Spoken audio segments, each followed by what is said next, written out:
Yoel will not be in this video, and that is the biggest reason why we're doing this video. You see, the Cuban dictatorship doesn't have borders. It penetrates through anyone who still has their family on that island, no matter where in the world they are. And so for that reason, what I'm about to say in this video comes from me on behalf of myself and my family. President Trump says high-level efforts are underway to make some kind of a deal with Cuba, and he is using oil to gain leverage, moving to cut off supplies to ramp up the pressure. Cuba's a failed nation. Cuba also wants to make a deal, and I think we will pretty soon either make a deal or do whatever we have to do. President Trump says we could soon see what he is calling a friendly takeover of Cuba. The stunning comments coming as Cuba is facing growing internal turmoil. Oh my God, I just woke up to this news. They burned the communist building in Cuba last night. The Cuban government is talking with us. They're in a big deal of trouble, as you know. They have no money, they have no anything right now, but they're talking with us. And maybe we'll have a friendly takeover of Cuba. This conversation is going to be mostly unscripted and off the fly, so I apologize if I trip up on some words. Cuba is trending, and it only took 67 years for it to be trending again in the American psyche. And that's because President Trump and Secretary Marco Rubio are tackling the longest dictatorship in the Western Hemisphere. Maybe it's because Secretary Rubio is the son of Cuban immigrants and it's always been his passion to tackle on the Cuban dictatorship. Or maybe it's the recently proclaimed Don Roe doctrine that extends to the Americas, in which Cuba is included. Either way, I wanted to make this video because for so many things that we see online, for the YouTube videos that I see online explaining this situation, it often comes from people who are not Cuban, who have never stepped foot in the country, who have never seen it with their own eyes. And not only have I lived that, has Yoel lived that, has our family lived that, I also got my degree in political theory with an emphasis, my thesis, on US-Cuban relations. So not only do I have the anecdotal experience, I also have the educational one. So you might be wondering, what about Cuba? I know there might be a few of you who are like, what? Cuba is trending. Well, that's because ever since Nicolas Maduro got captured in Venezuela and is now in a US federal prison, anyone who's been eyeing the region or knows anything about the region knew that Cuba could be next. So Cuba is now trapped. It's been 3 months since an oil tanker has gone into the country, and every day there are more and more blackouts, more and more shortages, and people getting more and more tired of the situation. For the past week, we have seen protests in La Habana go out every single night, and people are desperate for a change. That is what they won't tell you on YouTube, is that people are desperate for a change. That these blackouts are not anything new. They've relatively have different ebbs and flows. And for the past 2 years, Cuba has been experiencing these blackouts and these shortages all over the island. It's not anything new. Of course, we've seen it throughout different periods of the 67 years, but really this ultimate wave, I would say, started about 2 years ago. And to understand why many Cuban Americans are applauding President Trump for what seemingly people get confused as strangling its own people, you have to bring it back to the history. Now, I'm going to do a really quick history recap of Cuba and how we got to where we got to today. In 1959, Fidel Castro took over the Batista regime. Now, before 1959, Batista was elected president, the first democratically elected president under a 1940 constitution, as a socialist. Yep, you heard that right. A history note often forgotten by many of the YouTubers here on this platform. He was actually a socialist, and he was also a mixed man. In the United States, you would probably refer him as a black man. He was a black Cuban that got democratically elected, the first president democratically elected of Cuba, a socialist. Now, by the time 1959 around, Batista didn't really uphold his end of the stick on that democratically elected bargain.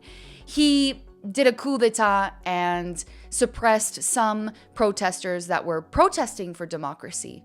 That's where Fidel Castro came in. Fidel Castro in Las Sierras Maestras de Cuba proclaimed that he was the man that was going to restore democracy once again, restore the 1940 Constitution, and in the hills of Cuba, declared himself a capitalist. What is your political philosophy? Are you a communist or a Marxist? There is not communism or Marxism in our ideas. Tell me something about the plight of the ordinary Cuba. The first plight now is the lack of freedom and justice. And after that, a low standard of living, hundreds of thousands of young men without job. But Cuba is a rich country with a wonderful future if we only have good governments. I know, crazy, because everything that we've heard about Fidel Castro seems to be communist, but he didn't get his start that way.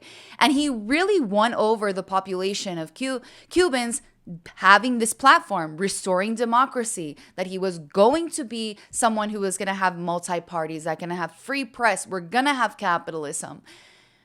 And well, you know how that turned out.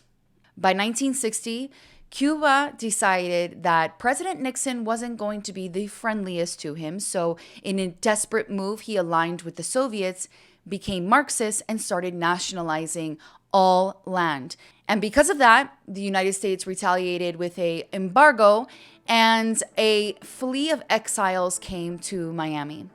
And I want to be very clear in this video before I continue, is that Cuban exiles are all over the world. They're not just in Miami, and they're certainly not just in the United States. And they come from all different backgrounds, from Republican to Democrat to everything in between, to black, white, everything in between, from rich, poor, and everything in between. And everybody in the exile community, in the diaspora, children of immigrants, Cuban immigrants, we're all pretty much aligned on this one goal, is to end the communist regime. We have tried diplomacy under Obama, and it seemingly didn't work. The political reforms never happened. More and more people got arrested for just speaking their minds.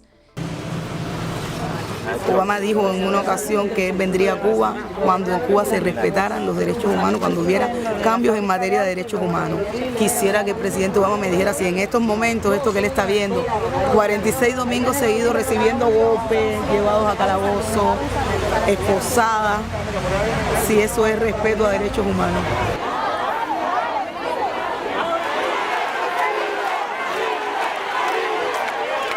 So we tried diplomacy under Obama. And for a very long time before Obama, we tried the embargo. And there are really great arguments for someone to say that the embargo just doesn't work, politically speaking. And I think it doesn't. Now, I made a video on all of the different reasons why the embargo is not the main issue that is happening in Cuba today in terms of its economic state. You guys can go check it out here, I think, post-edit, somewhere up here. It's great, and I totally recommend if you want to learn more on this subject. But that is why diaspora feels so passionate about this. And to be honest, we really don't care where it's coming from. If it comes from Trump, so be it. And if it comes from a Democrat, so be it as well. The goal of the diaspora, and certainly all of the diaspora, and in my entire family, it's two things. That Cuba release all political prisoners, all 1,200.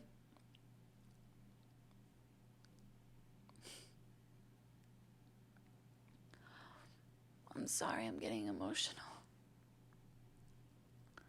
All 1,200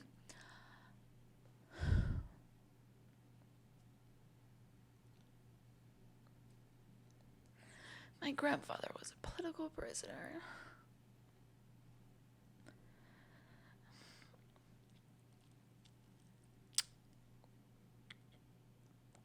All 1,200 political prisoners and the end of the Castro regime. Now, the current president of Cuba is a man named Miguel Díaz-Canel. No, it's not a Castro, but behind him is the real puppet masters.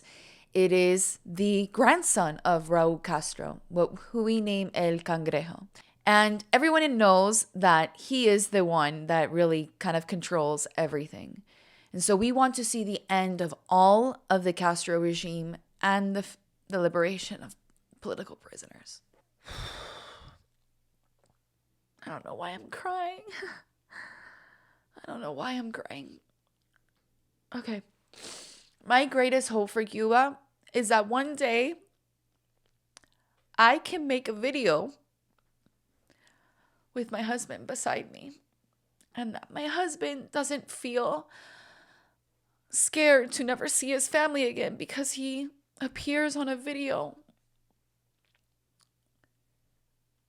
My biggest dream is that we can go back without me double thinking that I'm going to be stopped at the airport.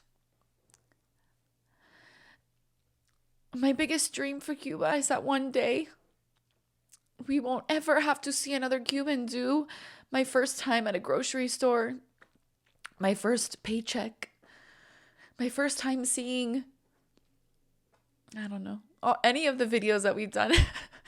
I don't want them to do those videos. Because Yoel's experience was certainly not unique. All of our families have gone through similar things. So I and my husband, unfortunately, we wanted to be the Cuban American voices on this app in a sea of so many people giving their expertise. And in the following weeks, I'll probably do some reaction videos to some of these Reddit University graduates on my other page, Mari Sin Censura. So please, if you want to see those and support me on that, please follow along there and subscribe there. The link will be below on the show notes. I just wanted to come on and say all of that, and I really appreciate if you've stayed until then. As you can see, this is a very emotional topic for us, and my grandmother's last wishes for me when I last saw her was to keep going and not to be afraid of saying the truth. She knew that we had this little platform here. She just said, "Mija, keep going. Mija, keep going."